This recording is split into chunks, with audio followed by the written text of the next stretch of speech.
I have been at sea for about 40 years. Half of that I have been taking ships through the ice, both going to the Antarctic and up here in the Arctic region where we are right now.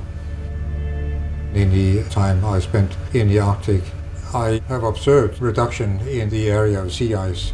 For example, I took this ship north of Alaska for 4 consecutive summers. It was usually quite difficult to go around the northern tip of the American continent.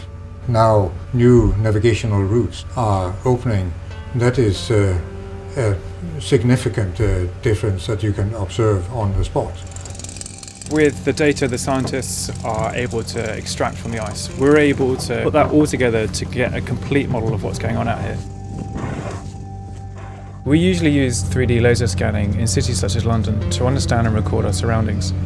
Out here in the polar regions, we're able to use this technology to understand the flows. We're able to record in precise and intricate detail what's going on with the deformations and analyse that back in the lab later on.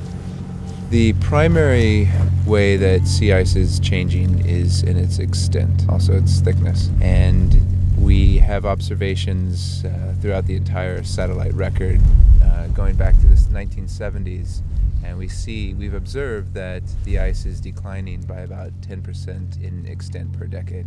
For one, we have the rising temperatures that are observed all over the Arctic region, and then we have influx of warm Atlantic water into the Arctic Ocean, which increases the bottom melt of the ice.